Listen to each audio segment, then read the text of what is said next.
ce lieu que mon cœur chérit, et l'espoir de mon âme, l'emblème de mon salut, cette croix à Golgotha. Comment pourrais-je expliquer ce grand amour pour moi, que Jésus fut crucifié pour me donner la vie. Bien, bonjour à tous. Bonjour à tous. Nous sommes ravis de vous retrouver ce matin pour ce temps de partage et de louange. Rudy et Vanen ont chanté la semaine dernière un chant qui disait ça va bien, il n'y a plus de condamnation en Christ, ça va bien. Et ce matin, on va prendre un chant qui est dans la même lignée, dans la même idée, qui s'intitule Il est sur le trône, Jésus est sur le trône, donc tout va bien. On va commencer ce temps de partage par ce chant-là, si vous voulez bien.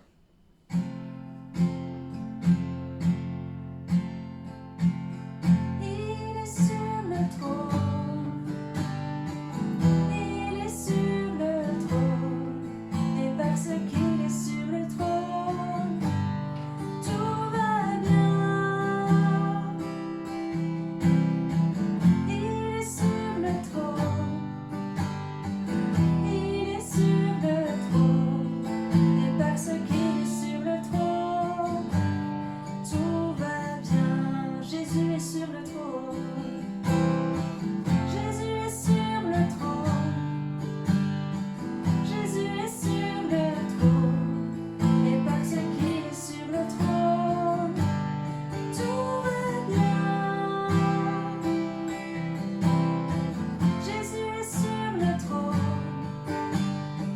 Jésus est sur le trône. Et parce qu'il est sur le trône, tout va bien. Amen. Je vais partager avec vous ce matin le début du psaume 84 qui nous dit « Ô que j'aime tes demeures éternelles, Seigneur des armées célestes, je languis et je soupire éternel après tes parvis. Mon être entier crie sa joie vers le Dieu vivant. Le moineau découvre un gîte, l'hirondelle trouve un nid où déposer ses petits, près de tes autels éternels, Seigneur des armées célestes, mon roi et mon Dieu. Bienheureux ceux qui habitent ta maison, car ils pourront te louer toujours. » Et ce matin, voilà, nous voulons vraiment vous inviter à louer l'Éternel, à le louer toujours. On va prier ensemble pour remettre ces temps entre les mains de Dieu. Seigneur, nous te remercions de ce que tu es présent au milieu de nous ce matin. Nous te remercions de ce que tu as préparé nos cœurs, Seigneur, et de ce que tu as ouvert nos oreilles, Seigneur, afin que nous puissions encore être au bénéfice de ta parole, être au bénéfice de ta sagesse, Seigneur, et de ta sainteté. Seigneur, je te prie que chacun d'entre nous, nous ayons les cœurs vraiment à l'écoute, Seigneur, de ce que tu veux nous partager. Je te prie de bénir nos frères et sœurs là où ils se trouvent, Seigneur, de bénir ceux qui sont atteints dans leur corps, que tu puisses les bénir, Seigneur Jésus, et qu'ils puissent eux aussi accéder, Seigneur, à ce qui va être partagé ce matin. Merci pour ta gloire, Seigneur, pour ta bonté, et merci parce que ce matin, tu vas encore tout guider parfaitement, au nom de Jésus. Amen. Amen. On va reprendre ce chant ensemble, qui dit « Il est sur le trône », qu'on le chante avec force, qu'on puisse le proclamer, oui, avec conviction. Il est sur le trône, il est sur le trône, et parce qu'il est sur le trône, tout va bien. Il est sur le trône, il est sur le trône, et parce qu'il est sur le trône, tout va bien. On reprend avec Jésus. Jésus est sur le trône.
janvier 2001, les nouvelles tombent.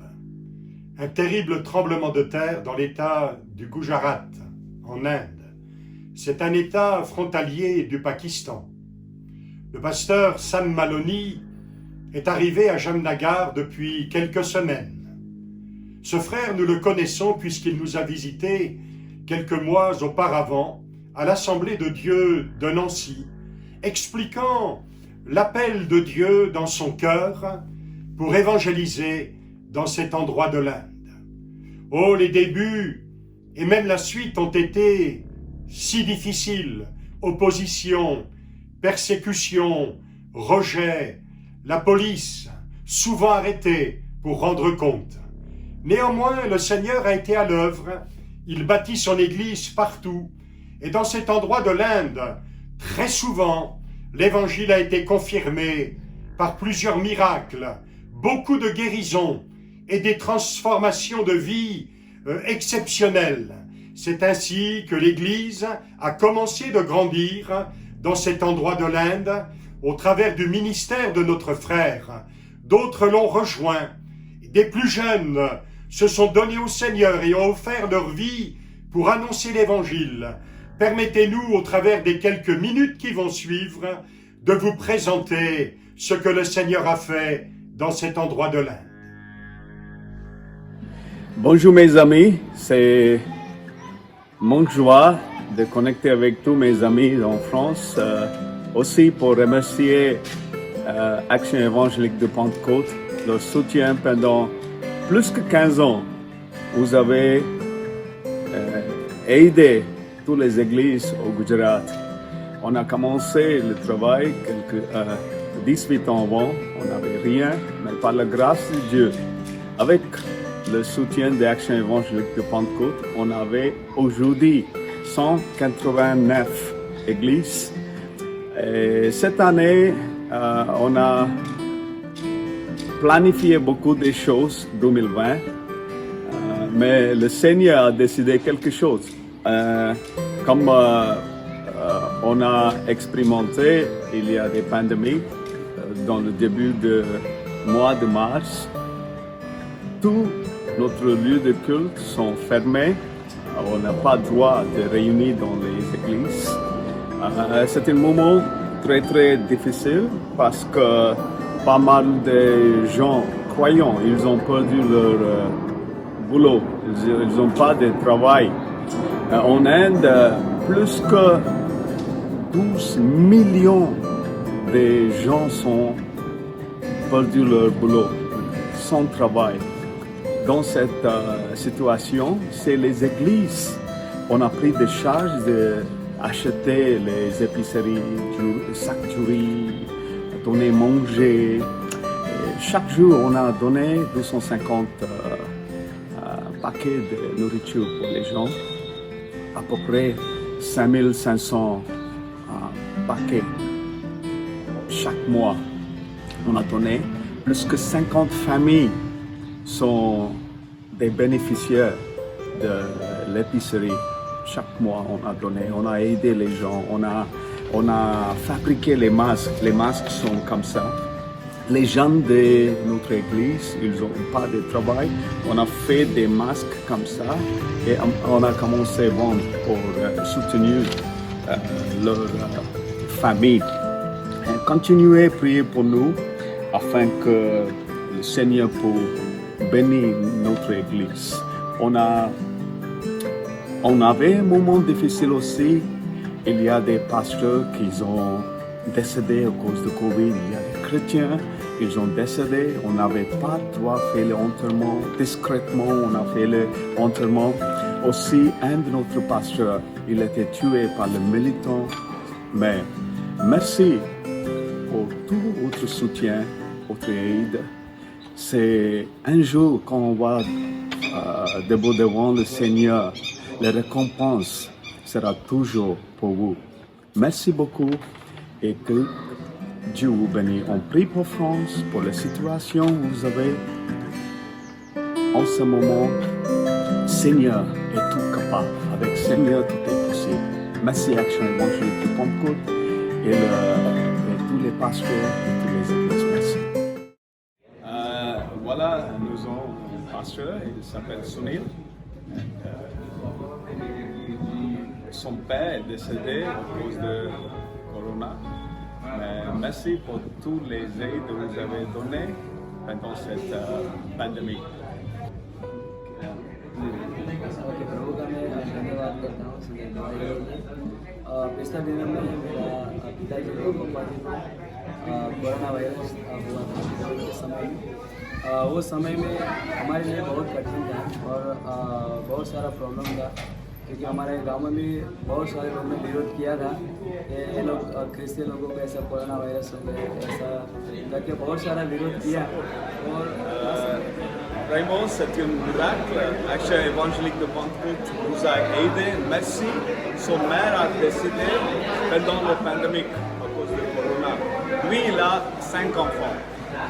Priez pour lui et may God bless him. Lui, il s'appelle l'Aljibai. L'Aljibai était vendu pour 400 €. Ils ont dormi dans les chambres, mais un jour, il y avait une tempête. Le câble d'électricité s'était tombé. Son fils l'a touché, il était électrocuté, il était mort. Mais qu'est-ce qui s'est passé? Lui, il a écouté chaque jour la radio. Mais la radio, il ne savait pas c'était qui, mais c'était le soirée. Il a écouté l'évangile. Il a pris la radio, il a commencé à prier. Le prier, c'était seulement le Dieu, on écoute vers la radio. Donne-nous notre fils. Il a prié 7 heures, le fils. Après 7 heures, il est debout. Il a demandé de l'eau pour boire. Il était totalement guéri. Maintenant, il est donc chrétien. On a racheté, on a payé l'argent. Mais maintenant, il est donc chrétien. Amen. Qu'est-ce que c'est maintenant? Voilà, cette famille, ils ont accepté le Seigneur avec le ministre de notre frère Dharmesh. Mais elle était fou. Mais Dieu l'a guéri. Son papa est toujours un prêtre hindou bien connu au Gujarat. Il n'est pas seulement connu dans cette ville, mais il est bien connu au Gujarat. Ils ont accepté le Seigneur. Il y a un moment, il passe un moment de souffrance. Famille, le papa, elle est le prêtre dans un grand temple, mais le fille et les enfants, ils sont chrétiens. Ils ont baptisé, ils ont faux pour le Seigneur. Bolo Yishu Masih ki Jai! Bolo Raj Yishu ki Jai!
Seigneur, nous croyons que tu es là, Jésus. Nous croyons que par ta présence, Seigneur, tu inondes ces lieux où nous nous trouvons. Nous croyons que par ta présence, tu inondes nos cœurs, Seigneur Jésus, nos âmes. Nous croyons, Seigneur, que nous pouvons, par le sang de l'agneau, entrer dans le Saint des Saints. Nous croyons que par le sang de l'agneau, nous pouvons entrer dans le lieu 3 fois saint. Parce que, Seigneur, par ta mort, tu nous y as donné accès. Par ta mort, Seigneur Jésus, tu nous as sanctifiés, tu nous as purifiés, Seigneur. Tu nous as donné accès au trône de la grâce. C'est une réalité, Seigneur Jésus, c'est ce que tu as voulu pour nous, ô Père, que nous soyons réconciliés avec toi, que nous soyons réconciliés avec l'Éternel des armées, avec l'Éternel céleste. Seigneur, quelle gloire, quelle réalité dans nos vies, Seigneur Jésus. Donne-nous de comprendre, Seigneur, de le discerner. Donne-nous ta connaissance, ta sagesse, Seigneur, afin que nous puissions nous emparer de ce que tu as prévu pour chacun d'entre nous. Sois béni, ô Père, merci pour ce temps de louange, merci parce que ta présence, on la sent, Seigneur, parce qu'on sent que tu es là pour guérir, pour consoler, pour bénir, Seigneur, ce matin. Même si on n'est que chez nous, Seigneur, tu peux opérer des miracles. Tu peux, Seigneur, penser des cœurs brisés, tu peux penser des cœurs blessés. Tu peux restaurer des vies, Seigneur, tu peux relever le faible, Seigneur. Tu peux relever celui qui est à genoux, Jésus.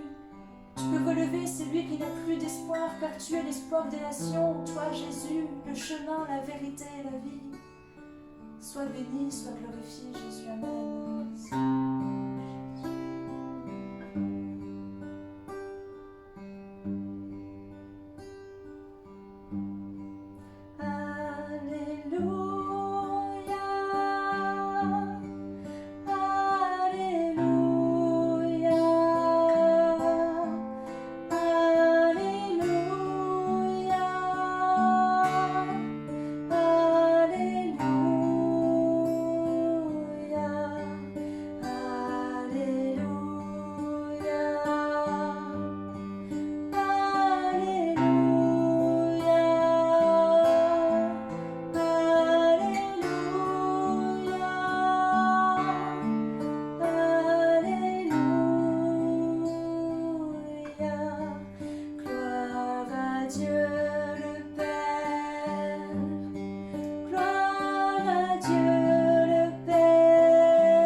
Encore ces temps entre tes mains. Nous te prions de bénir ta parole qui va être apportée, Seigneur, de bénir ton serviteur qui va partager, Seigneur, ce que tu as mis sur son cœur.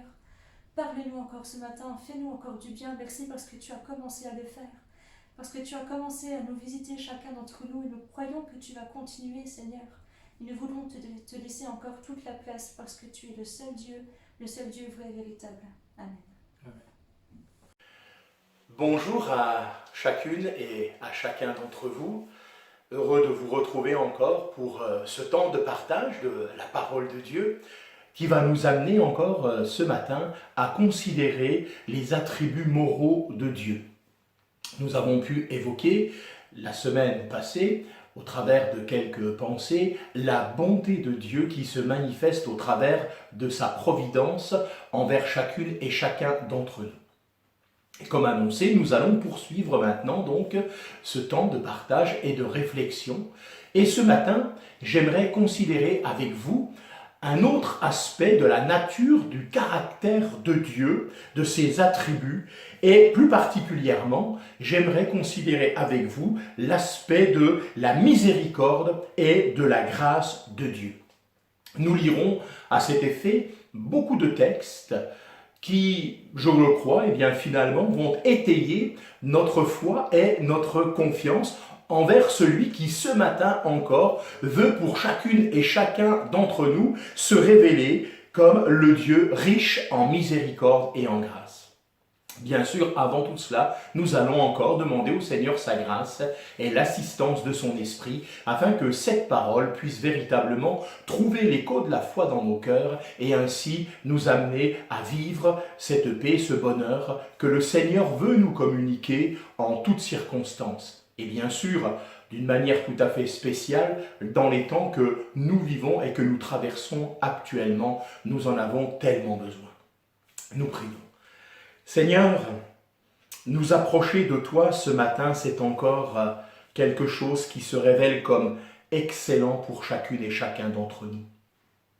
Nous voulons, Seigneur, te remercier pour ce temps de chant où nous avons élevé ton nom. Nous avons pu, Seigneur, t'exprimer notre reconnaissance et notre joie de t'appartenir.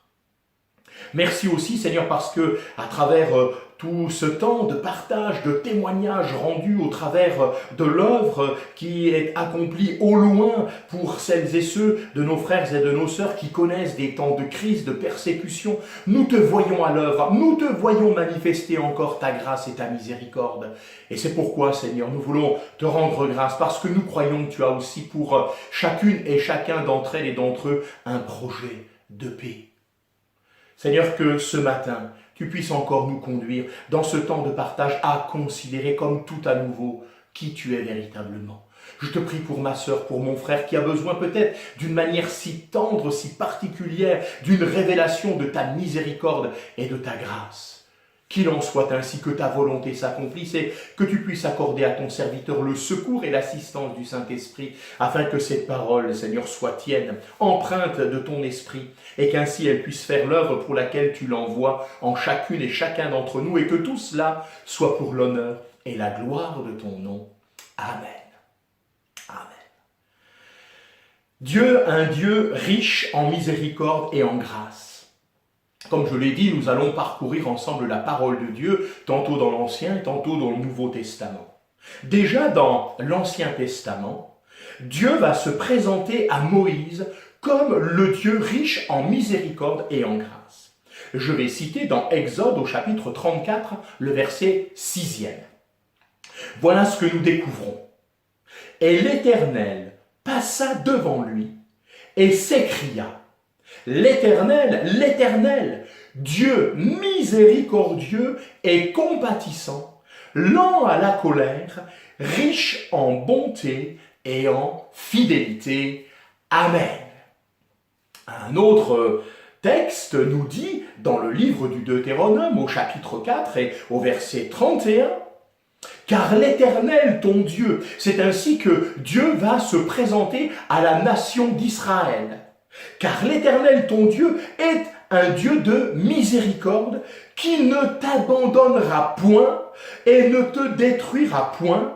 Il n'oubliera pas l'alliance de tes pères qu'il leur a jurée. Amen. » Frères et sœurs bien-aimés, rien que ces deux textes sont pour nous comme un baume au sujet de la nature de notre Seigneur. Il nous est parlé d'un Dieu miséricordieux, compatissant. D'ailleurs, nous reviendrons sur cette notion de la compassion dans un autre partage. Lent à la colère, que Dieu soit béni, parce que c'est un Dieu patient, riche en bonté. Nous avons évoqué la bonté de Dieu et en fidélité. Dieu est un Dieu fidèle, un Dieu qui est digne de recevoir l'expression de notre confiance, de notre foi en sa fidélité. Il ne change pas. Et là, ici, il nous est dit qu'il n'abandonne pas, qu'il ne détruit pas et qu'il n'oublie pas. Gloire à Dieu. Je voudrais peut-être le dire ce matin à quelqu'un en particulier. Dieu a dit qu'il ne t'abandonnerait jamais. Et quand bien même les temps seraient difficiles, Dieu est un Dieu fidèle, comme nous l'avons évoqué. Jamais, jamais Dieu ne t'abandonnera. Jamais Dieu ne t'oubliera. Oh, que Dieu soit béni. Un texte de la parole de Dieu nous dit que nous sommes gravés dans ses mains. Dieu ne peut pas nous oublier. Dieu ne t'oublie pas. Et si l'adversaire voulait te faire croire ce matin que Dieu t'abandonne, qu'il t'oublie, n'oublie jamais que c'est le père du mensonge. Dieu est un Dieu fidèle, un Dieu qui ne veut pas détruire, mais qui veut construire. Du temps d'Ézéchias, voilà le message qui est annoncé dans 2 Chroniques au chapitre 30 et au verset 9e. Si vous revenez à l'Éternel, vos frères et vos fils trouveront miséricorde auprès de ceux qui les ont emmenés captifs, et ils reviendront dans ce pays, car l'Éternel, votre Dieu, est compatissant et miséricordieux, et il ne détournera pas sa face de vous, si vous revenez à lui. Amen. Peut-être ce matin, oui, il est question pour quelqu'un, quelques-uns, et pourquoi pas, pour chacune, chacun d'entre nous, de revenir à l'Éternel, de tout notre cœur. Et alors il y a des conséquences bénies. Trouver miséricorde, même auprès ici de ceux qui les ont emmenés captifs. Pour nous, peut-être, trouver miséricorde, peut-être dans des situations difficiles, peut-être dans un contexte difficile, qu'il soit familial, professionnel ou autre. Peut-être ce matin, le Seigneur me dit, eh bien, reviens à moi. Et puis, il nous est parlé ici, eh bien, du fait que si nous revenons à lui, eh bien, il ne détournera pas sa face.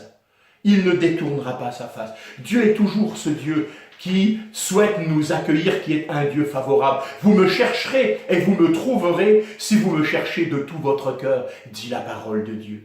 Le psalmiste, en son temps, David va déclarer dans le psaume 103 au verset 8e, « L'Éternel est miséricordieux et compatissant, lent à la colère et riche en bonté. » Comme si nous avions encore besoin de l'entendre ce matin. Dans le psaume 145, au verset 7 et au verset 8, voilà ce qui est dit. « L'Éternel est miséricordieux et compatissant, lent à la colère et plein de bonté. L'Éternel est bon envers tous et ses compassions s'étendent sur toutes ses œuvres. » Amen. Je veux relire cette simple pensée. L'Éternel est bon envers tous. Amen. Nous l'avons exprimé la semaine dernière. Le Seigneur est bon pour toutes et tous et pour toute sa création. Mais d'une manière particulière, le Seigneur est bon pour celles et ceux qui ont accepté Jésus-Christ comme Maître et Seigneur. Et le prophète Joël va annoncer dans Joël 2 au verset 13, « Déchirez vos cœurs et non vos vêtements et revenez à l'Éternel, ce dont nous avons parlé tout à l'heure, votre Dieu, car... » Et comme je le dis parfois, conjonction de coordination qui crée une incidence entre ce qui vient d'être dit avant et ce qui va être dit maintenant. Car il est compatissant et miséricordieux, lent à la colère et riche en bonté, et il se repent des maux qu'il envoie. Amen. Une pensée encore. Dieu ne détruit pas, Dieu ne retranche pas ce que nous avons évoqué tout à l'heure. Je ne détruirai pas. Frères et sœurs, amis qui nous écoutez ce matin, nous pouvons véritablement considérer que si Dieu le voulait, et allons même un peu plus loin, cela ne serait que justice. Dieu pourrait retrancher, Dieu pourrait détruire, parce que finalement, nous le méritons à cause de nos péchés. Mais parce qu'il est un Dieu lent à la colère, riche en bonté et en miséricorde, il ne le fait pas. Dans le psaume 103 au verset 10, il est dit « Il ne nous traite pas selon nos péchés, il ne nous punit pas selon nos iniquités. » Que Dieu soit béni. Si nous sommes là ce matin, si nous pouvons nous présenter devant le trône de la grâce, c'est parce que Dieu est lent à la colère, riche en bonté et compatissant. C'est parce que sa miséricorde dure à toujours et parce qu'il ne nous traite pas selon nos péchés, mais selon sa compassion, selon son amour. selon, permettez-moi de le dire ainsi, sa propre nature. Et il nous offre le pardon. C'est encore un don, c'est encore un cadeau que nous pouvons recevoir par la foi en Jésus-Christ. Et je m'empresse de dire exclusivement par la foi en Jésus-Christ. Ce cadeau, ce matin, peut-être en as-tu besoin. Si tu t'es écarté de la voie, si pour une raison ou pour une autre, ton pied a trébuché, si il y a eu comme une chute, Dieu est le Dieu de la restauration et du relèvement. Et ce matin, il t'offre le pardon. Tu peux recevoir le pardon, tu peux relever la tête, tu peux repartir dans ta marche. Tout cela au travers de l'œuvre de Jésus sur la croix, par la foi en Jésus-Christ. Et si quelqu'un, un bien-aimé, un ami, n'avait pas encore fait cette démarche, ce matin, encore une fois, Dieu se présente à toi comme le Dieu du salut, de la grâce, de la miséricorde et de la délivrance. Dans le psaume 103 que j'ai évoqué, je poursuis les versets 11 à 13 qui suivent le verset que je viens de lire. Mais autant les cieux sont élevés au-dessus de la terre, autant sa bonté est grande pour ceux qui le craignent, non pas qui ont peur de lui, mais qui le craignent d'une crainte respectueuse avec l'ardent désir de ne pas vivre en dehors du projet de Dieu et de se soumettre à sa volonté. Autant l'Orient est éloigné de l'Occident, autant il éloigne de nous nos transgressions. Oh, gloire à Dieu! Écoutez cela. Je l'ai évoqué la semaine dernière. Comme un père a compassion de ses enfants, l'Éternel a compassion de ceux qui le craignent. L'Éternel a compassion de ceux qui le craignent.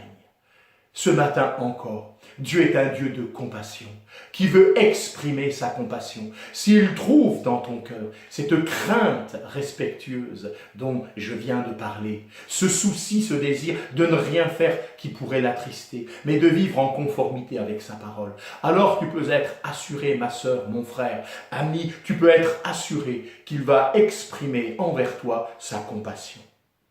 Dans Romains 6, nous connaissons ce verset 23. « Car le salaire du péché, c'est la mort. Mais le don gratuit de Dieu, c'est la vie éternelle en Jésus-Christ, notre Seigneur. » Le don gratuit. Le don gratuit. Comme pour insister, parce qu'un don, c'est un don. Donner, c'est donner, comme on dit. Mais ici, comme pour marquer encore cette grande vérité, le don gratuit de Dieu, c'est la vie éternelle en celui qui a livré, qui a renoncé à sa propre vie, afin de nous communiquer cette vie qui jaillira dans l'éternité en notre Seigneur Jésus-Christ.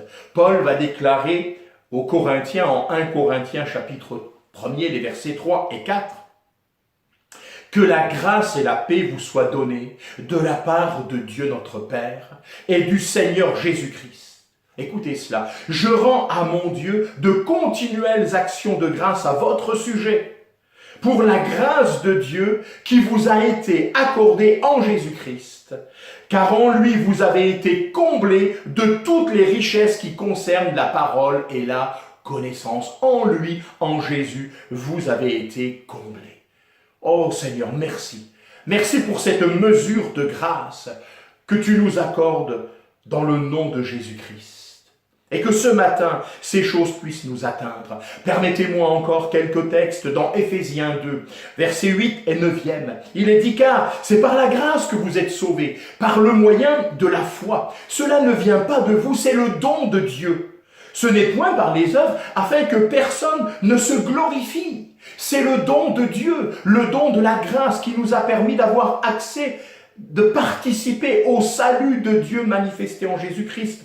Dans Tite au chapitre 2, le verset 11 nous dit « Car la grâce de Dieu, source de salut pour tous les hommes, a été manifestée. » La grâce de Dieu est la source, est l'origine, le point de départ. Tout vient, tout se manifeste à travers la grâce de Dieu. Ce matin, nous ne méritons rien, mais nous pouvons tout recevoir par la grâce de Dieu et au travers, bien sûr, de notre foi vivante que nous manifestons envers l'œuvre de Jésus-Christ.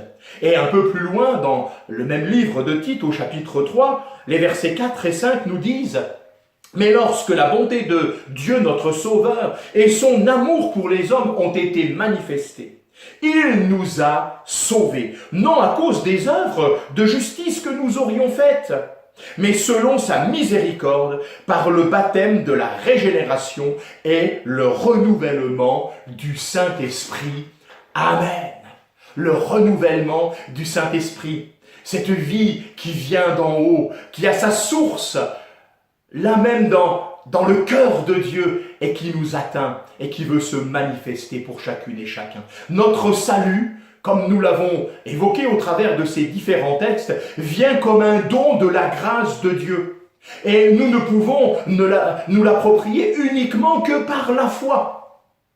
Et j'aimerais considérer avec vous ce matin ces deux aspects alors si importants de la foi et de la grâce. Tout d'abord la foi. Ce que je veux m'empresser de dire ce matin, c'est que la foi est la seule condition que Dieu exige de nous pour que nous puissions obtenir le salut. Et ce n'est pas simplement une confession de foi concernant l'œuvre de Jésus-Christ, mais c'est quelque chose qui va jaillir dans notre cœur et qui va automatiquement nous amener à un ardent désir, celui de suivre Jésus-Christ comme Sauveur et Seigneur. Et nous le voyons à plusieurs reprises évoqué, en particulier dans l'évangile de Matthieu. Et je voudrais commencer avec ces quelques versets de cet évangile de Matthieu au chapitre 4. Le verset 19e et un peu plus loin même, dans Matthieu 16, le verset 24e. Voilà ce qui est dit. Il leur dit, suivez-moi. Amen. Il leur dit, suivez-moi et je vous ferai pécheurs d'hommes. Permettez-moi d'interpréter, de commenter simplement ce verset. Il leur dit, suivez-moi, je vous ferai pécheurs d'hommes. Ces hommes qui étaient des pêcheurs de poissons avaient certainement, et le Seigneur le sait, comme il te connaît, il me connaît ce matin, avaient certainement de bonnes dispositions et même certainement des qualifications. Mais ici, de ce statut de pêcheur de poissons, le Seigneur veut les entraîner à devenir des pêcheurs d'hommes. Et cela n'est pas naturel. Oui, il est vrai que Dieu veut se servir de nos talents, de ce qu'il sait, nous voir posséder, que d'ailleurs lui-même nous a communiqué, parce que là encore, tout n'est que grâce. Mais ce qu'il veut, c'est que nous puissions le suivre. Permettez-moi que nous puissions venir à son école, afin qu'il puisse nous instruire, pour nous emmener plus loin, afin que nous devenions des pêcheurs d'hommes, chacune et chacun d'entre nous. Ce n'est pas le lot de quelques évangélistes ou autres. Chacune et chacun d'entre nous, nous avons, par la grâce de Dieu, ce mandat de la part de notre Seigneur de devenir des pêcheurs d'hommes. Mais c'est lui qui fait de nous des pêcheurs d'hommes. C'est lui qui nous prend, c'est lui qui nous qualifie, qui nous mandate, qui nous envoie. Mais la condition pour que ces choses puissent se réaliser, c'est que nous désirions le suivre de tout notre cœur, comme je l'ai dit tout à l'heure. Après cette foi qui nous permet de saisir l'œuvre de Jésus en notre faveur, il y a cet ardent désir de lui confier notre vie, mais en même temps de le suivre. Nous voulons le suivre. Alors, dans Matthieu 16, 24, Jésus dit à ses disciples, « Si quelqu'un veut venir après moi, qu'il renonce à lui-même, qu'il se charge de sa croix et qu'il me suive. » Qu'il me suive. Il est parlé ici de renoncement afin de le suivre, d'accepter le chemin de la croix qui n'est pas un chemin facile. Et remarquez bien, c'est qu'il se charge de sa croix, non pas de la croix d'un autre, même pas la croix de Christ, mais de sa croix. Notre chemin à nous, qui va nous amener bien sûr à vivre des temps plus ou moins heureux, plus ou moins difficiles, mais qui font partie aussi des choses qui vont nous façonner, qui vont nous rendre de plus en plus semblables à celui qui est devant nous comme le divin modèle, Jésus-Christ. Dans Luc au chapitre 9, voilà ce que nous trouvons au verset 23 à 25. Puis il dit à tous, « Si quelqu'un veut venir après moi, qu'il renonce à lui-même, qu'il se charge chaque jour de sa croix. » Là, ici, il nous est parlé de chaque jour. Mais je voudrais même mettre en parallèle cet extrait du sermon sur la montagne où le Seigneur Jésus va dire « À chaque jour suffit sa peine ». Et nous croyons aussi en écho que le Seigneur lui-même nous dit qu'il est avec nous chaque jour jusqu'à la fin du monde. C'est pour cela que nous pouvons le suivre avec confiance. C'est parce qu'il est ce Dieu bon et fidèle. Car celui qui voudra sauver sa vie la perdra, mais celui qui la perdra à cause de moi la sauvera. Que servirait-il à un homme de gagner tout le monde s'il se détruisait ou se perdait lui-même? Ici, eh bien, c'est véritablement le renoncement à sa propre vie. Alors, nous comprenons bien ici que ce que cela veut dire, c'est que nos projets, nos ambitions, tout ce qui est là dans notre cœur, et je dirais qu'il fait toutes ces choses qui font partie de nous-mêmes. Nous voulons les amener là encore sur l'autel et que le Seigneur puisse faire, permettez-moi de le dire ainsi, le tri et que nous puissions être en accord et en harmonie avec sa volonté et que nous puissions alors renoncer à ce qui nous est demandé de la part de Dieu afin de saisir ce qui nous vient de Dieu et que nous puissions ainsi le suivre et marcher fidèlement sur le chemin de l'engagement. Et alors, nous avons cette assurance. De toute façon, quand nous lui avons tout confié, quand nous avons renoncé, eh bien, nous n'avons plus rien à craindre. Que pourrait-on encore nous voler, nous prendre, nous dérober? Puisque tout est entre les mains du Seigneur. Oh, frères et sœurs amis, si notre vie, notre destinée est dans sa main, nous n'avons rien à craindre. Que le nom de l'Éternel soit béni. Dans Jean 10 au verset 4, lorsqu'il a fait sortir toutes ses propres brebis, il marche devant elles et les brebis le suivent. Pourquoi? Parce qu'elles connaissent sa voix. Connaître la voix du divin berger. Reconnaître sa voix entre toutes. Afin bien que nous puissions appliquer notre cœur à obéir et ainsi à le suivre. Dans Jean 10, 27, mes brebis entendent ma voix, je les connais et elles me suivent. Non seulement la brebis est appelée à connaître la voix du berger, comment la connaître? Il faut s'y habituer, l'entendre nous parler, et c'est ce qu'il veut faire chaque jour, à travers sa parole, à travers différentes circonstances. Dieu est un Dieu de révélation qui nous parle, qui cherche à nous faire connaître les choses, à nous conduire sur le chemin de sa volonté. Mais en même temps, et c'est cela qui doit nous rassurer, je les connais, Dieu nous connaît, Dieu te connaît. Il sait exactement ta circonstance ce matin. Il sait exactement là où tu te situes. Mais il voit plus loin. Il voit l'issue, il voit l'aboutissement, il voit la lumière, il voit la fin du tunnel peut-être pour quelqu'un ou quelques-uns. Et la seule manière qui nous est donnée pour pouvoir sortir, franchir l'obstacle, c'est de l'entendre. Ici, permettez-moi, la brebis, quand bien même elle serait dans la nuit, quand bien même il n'y aurait pas de lumière autour d'elle, il lui suffit de connaître la voix du berger, de l'entendre et de le suivre, c'est-à-dire de lui faire confiance, sachant qu'il lui permettra d'éviter les trous, les fossés, les ravins, tout ce qui voudrait finalement être un obstacle. Oh, que Dieu soit béni. Entends, écoute la voix du bon berger, du divin berger. Et dans Jean 12, au verset 26e, il est dit, « Si quelqu'un me sert, qu'il me suive, et là où je suis, là aussi sera mon serviteur. Si quelqu'un me sert, le Père l'honorera. Amen. » Frères et sœurs, amis, non seulement le Seigneur nous demande de le suivre, mais il y a quelque chose au bout du chemin. Il y a quelque endroit au bout de la route. Là où est le Seigneur, nous serons également. Je voudrais le dire à quelqu'un peut-être ce matin, peut-être de l'inquiétude à cause de tout ce que nous entendons. Et c'est vrai, il y a de quoi, quand on entend tout ce qu'on entend, il y a de quoi peut-être avoir dans notre cœur quelques craintes. Et loin de moi, loin de nous de juger, de condamner. Mais peut-être une parole d'espérance. Je voudrais que ce soit une parole d'espérance pour quelqu'un ou pour quelques-uns. Si quelqu'un me sert, qu'il me suive.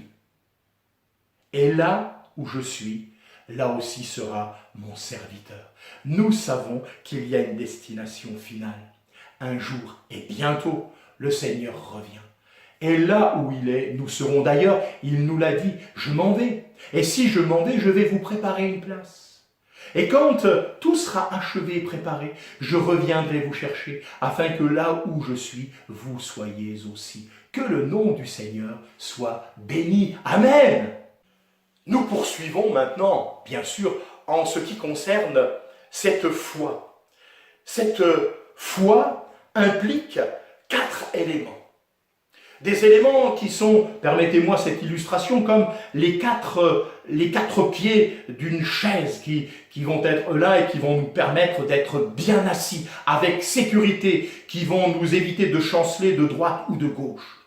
Une foi, premièrement, eh bien, qui s'illustre et qui signifie que nous croyons fermement en un Christ ressuscité, donnant sa vie, volontairement, librement, mais également en un Christ ressuscité, comme Seigneur et Sauveur, et non seulement comme Sauveur et Seigneur de l'humanité, mais comme Seigneur et Sauveur personnel. Et alors, cela nous entraîne dans ce fait d'avoir entièrement confiance en lui. Selon Romains au chapitre 1er, les versets 16 et 17, avoir la foi nous pousse à croire de tout notre cœur. Et j'insiste, de tout notre cœur. Ça n'est pas une foi intellectuelle. Bien sûr, il y a besoin de saisir, de comprendre. Et nous savons que le Seigneur, par son esprit, ouvre notre esprit et nous rend intelligents quant aux choses du royaume de Dieu. Mais cette foi, c'est la foi du cœur.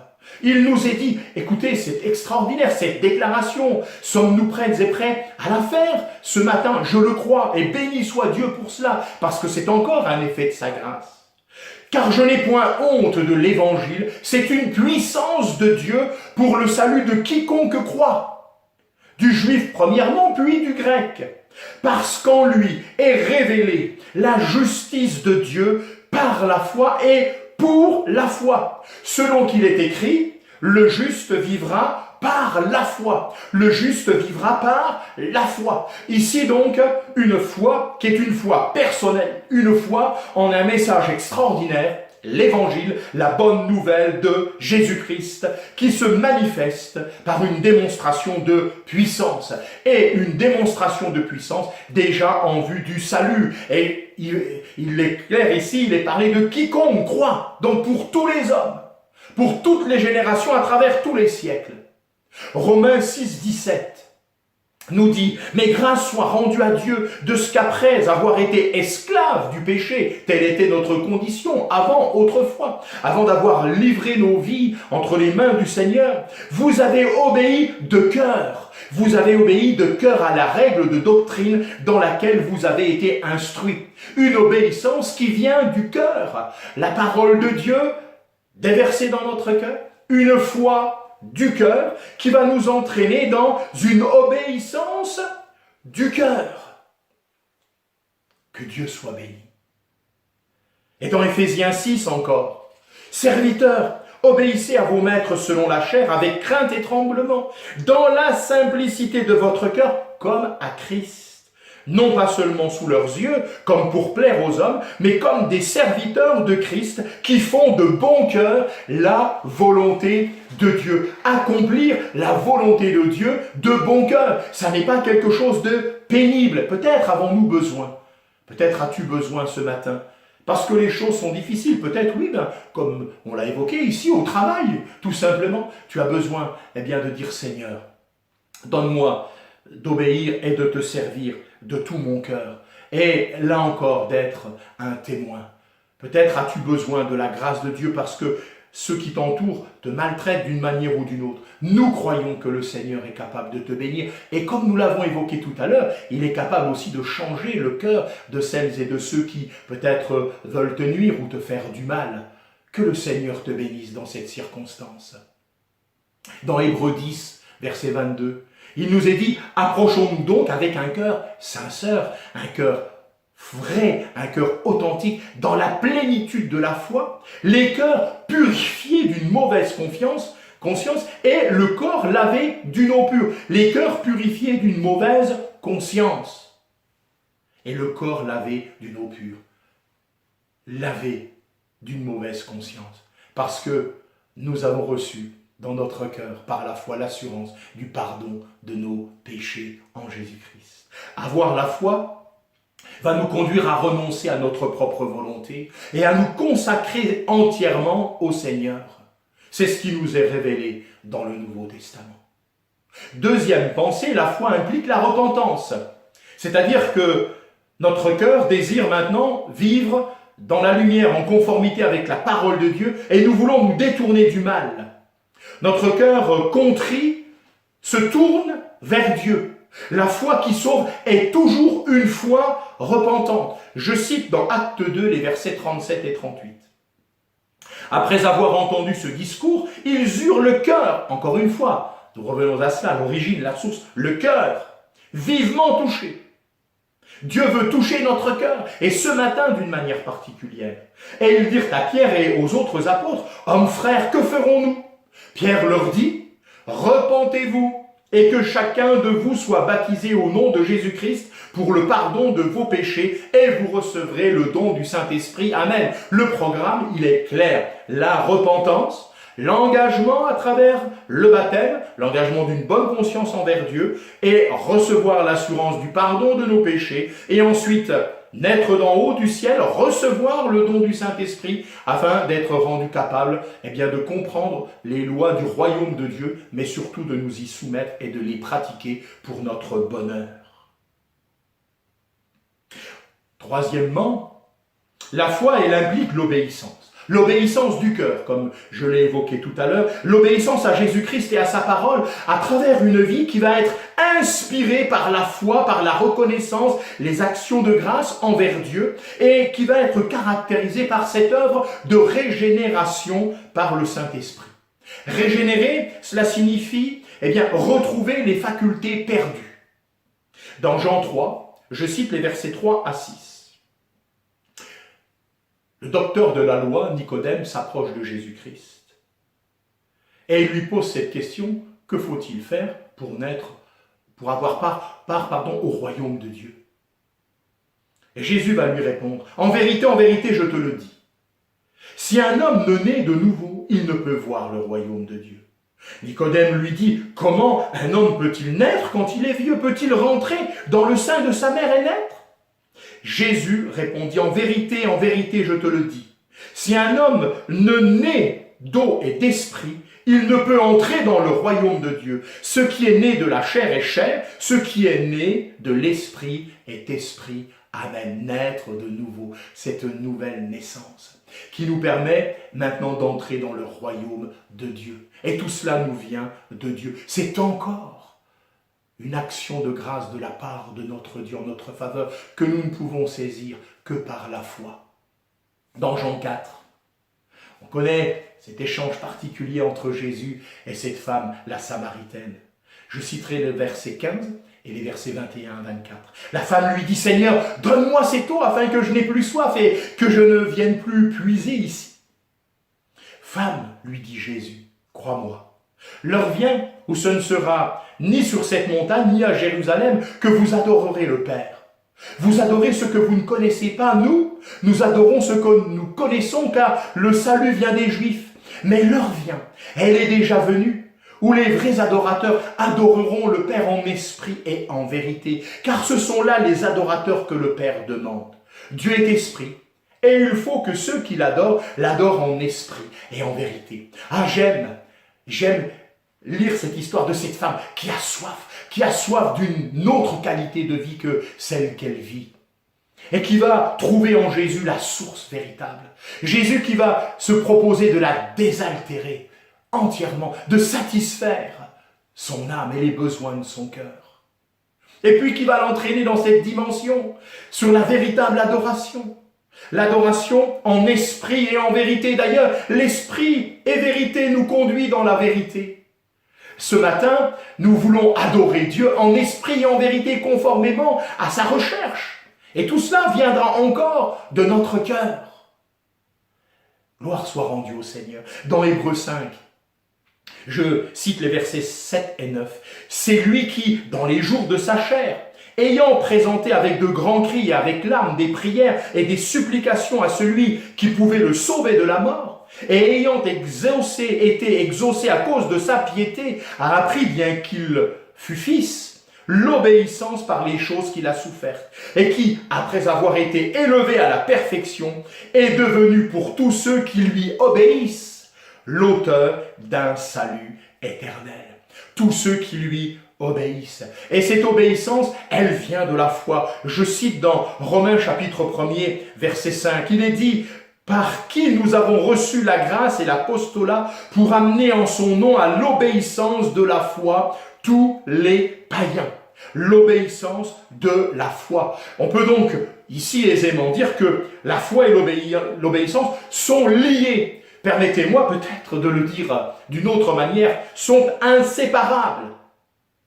Dans Romains 16, je lis les versets 24 à 27. Que la grâce de notre Seigneur Jésus-Christ soit avec vous tous. Amen. À celui qui peut vous affermir selon mon évangile et la prédication de Jésus-Christ, conformément à la révélation du mystère caché pendant des siècles, mais manifesté maintenant par les écrits des prophètes, d'après l'ordre du Dieu éternel et porté à la connaissance de toutes les nations, afin qu'elles obéissent à la fois à Dieu, seul sage, soit la gloire au siècle des siècles, par Jésus-Christ. Amen. La foi qui sauve, la foi qui nous introduit dans le salut, elle doit véritablement nous entraîner dans un engagement, de le suivre, de lui obéir, à marcher dans la sanctification, comme nous l'avons déjà évoqué il y a quelques semaines, afin que nous puissions vivre en conformité avec la volonté de Dieu. Et quatrièmement, la foi implique un attachement personnel. Et là encore, cet attachement, il ne peut pas être intellectuel, il ne peut être qu'un attachement qui vient du cœur et qui va se manifester, se concrétiser par la confiance, par l'amour, par l'action de grâce, par la loyauté, par la fidélité. La foi, au sens le plus élémentaire, ne peut pas être dissociée de l'amour. C'est une activité qui va nous inviter au sacrifice, au don de soi-même pour Jésus-Christ, envers Jésus-Christ, à adopter une attitude qui va être et qui va s'installer dans la durée, qui va chercher à s'affermir, qui va chercher à se développer, à croître. Et tout cela vient du fait que nous avons la foi en une personne. Nous avons foi en Jésus-Christ. Et c'est lui qui va nous faire grandir. C'est lui qui va nous amener à croître. On peut dire que la confiance, la foi, l'obéissance vont nous transformer, vont être des éléments que Dieu va utiliser pour nous transformer et qui vont nous amener ces éléments à un amour de plus en plus fort pour la personne de Jésus-Christ. Elle va nous entraîner, cette foi, à ce désir de mourir à nous-mêmes, dans ce sens de mourir au péché, de renoncer à tout ce qui déshonore Dieu. Je cite, permettez-moi ce texte assez conséquent, mais tellement important dans Romains 6, versets 1 à 18. Que dirons-nous donc?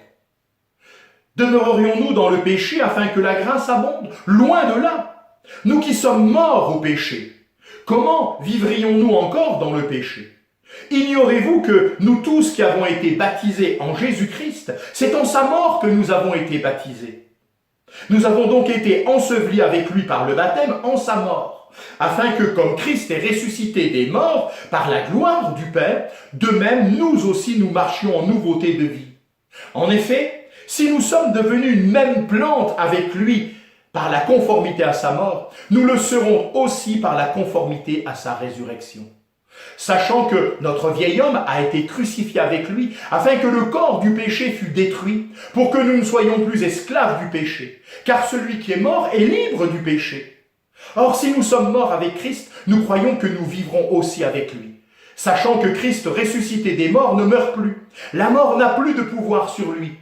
Car il est mort et c'est pour le péché qu'il est mort une fois pour toutes, gloire à Dieu. Il est revenu à la vie et c'est pour Dieu qu'il vit. Ainsi vous-même, regardez-vous comme mort au péché et comme vivant pour Dieu en Jésus-Christ. Que le péché ne règne donc point dans vos corps mortels et n'obéissez pas à ses convoitises. Ne livrez pas vos membres au péché comme des instruments d'iniquité, mais donnez-vous vous-même à Dieu comme étant vivants de mort que vous étiez et offrez à Dieu vos membres comme des instruments de justice. Car le péché n'aura point de pouvoir sur vous, puisque vous êtes non sous la loi, mais sous la grâce. Quoi donc? Pécherions-nous parce que nous sommes non sous la loi, mais sous la grâce? Loin de là. Ne savez-vous pas qu'en vous livrant à quelqu'un comme esclave pour lui obéir, vous êtes esclave de celui à qui vous obéissez, soit du péché qui conduit à la mort, soit de l'obéissance qui conduit à la justice. Mais grâce soit rendue à Dieu, de ce qu'après avoir été esclave du péché, vous avez obéi de cœur à la règle de doctrine dans laquelle vous avez été instruits. Ayant été affranchis du péché, vous êtes devenus esclaves de la justice. Amen, amen, gloire à Dieu. Nous devenons la demeure de l'Esprit Saint. Nous sommes devenus ce temple du Saint-Esprit. Je cite dans Galates 3,5.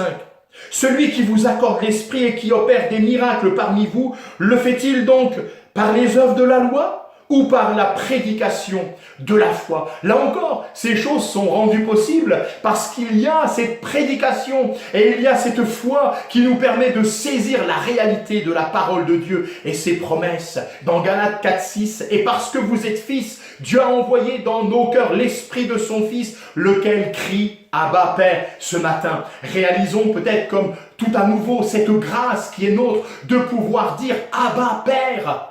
Quand nous nous adressons à Dieu, il a fait de nous ses enfants. Nous sommes introduits dans sa famille. Jésus-Christ est notre frère et il n'a pas honte de nous appeler ses frères et ses sœurs, bien sûr. Quelle grâce ce matin. Que cela soit un baume peut-être pour quelqu'un. Concernant la grâce, dans l'Ancien Testament, Dieu est présenté déjà comme un Dieu de grâce et de miséricorde. Nous avons évoqué quelques versets. Et qui manifeste son amour à son peuple, non pas parce qu'il le mérite, mais simplement parce que Dieu désire être fidèle aux promesses faites à Abraham, Isaac et Jacob. Et c'est ce qu'il leur a déclaré, ce verset que nous avons évoqué au tout début de notre partage. Le Nouveau Testament continue sur la même thématique, avec la même pensée. La présence de Dieu, la manifestation de son amour par Jésus-Christ. Tout cela découle de la grâce et de cette grâce qui est accordée aux croyants par l'Esprit Saint qui leur communique la miséricorde. Dieu veut te communiquer sa miséricorde. Quelqu'un a dit cette corde lancée dans notre misère pour nous permettre d'en sortir. Le pardon, le désir et la force de faire la volonté de Dieu.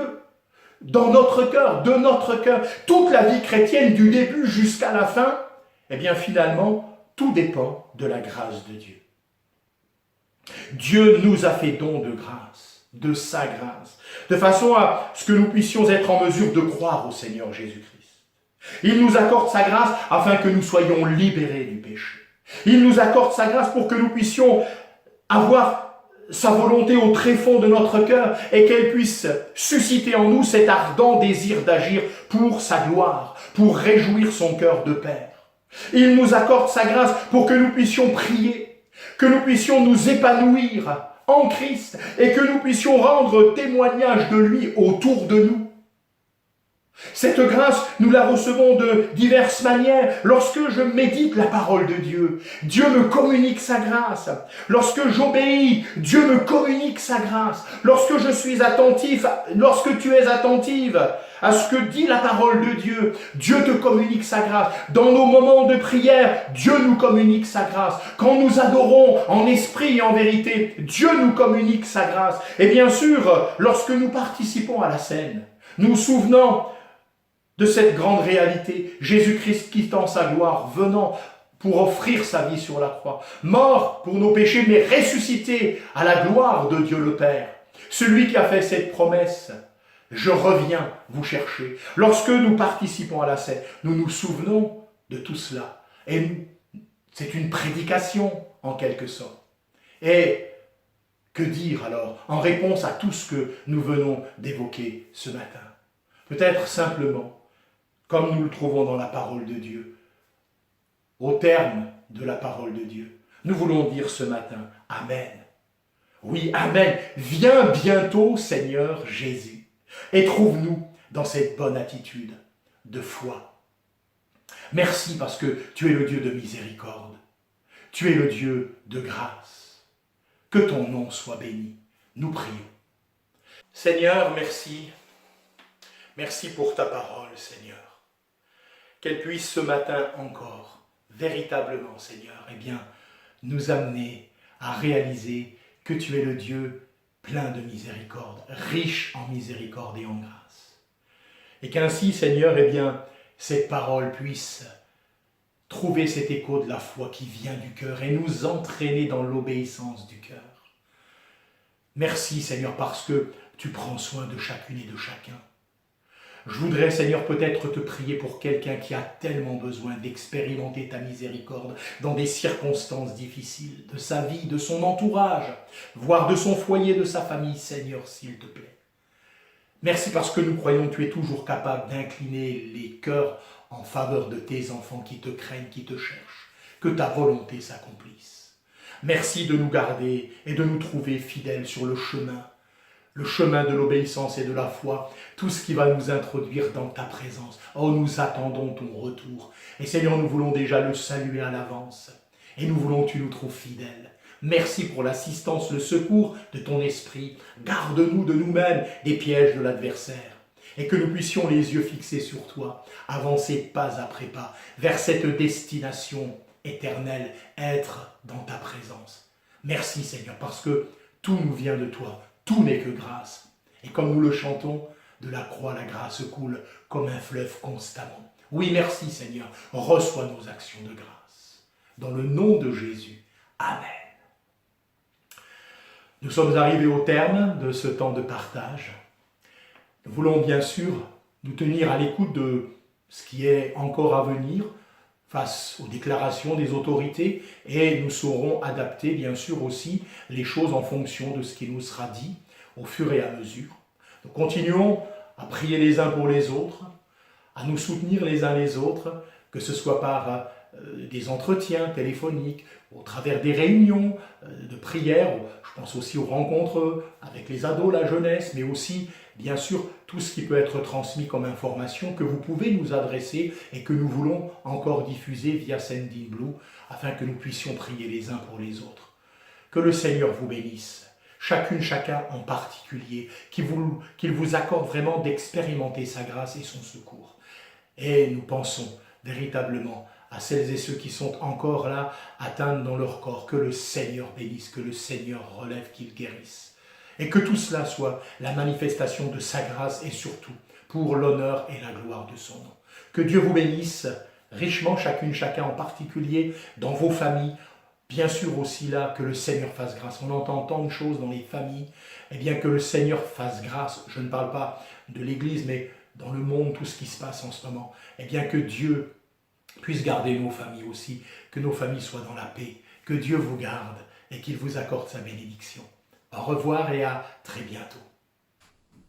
Voilà, donc merci Seigneur pour la parole qui a été partagée et qui nous a encore fortifiés.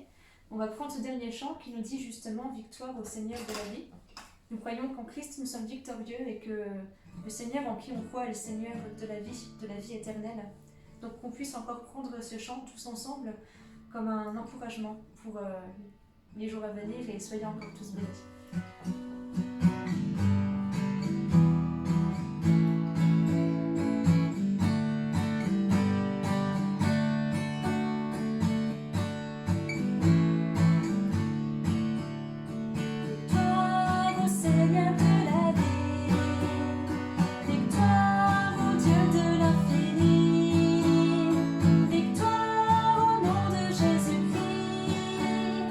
Victoire par le Saint-Esprit.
semaine à tous et à bientôt, soyez bénis. Au revoir.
La croix seule me suffit, rien d'autre je désire.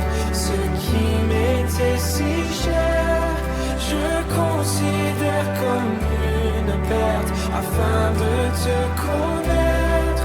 Tout ce que je possède est pour moi sans valeur.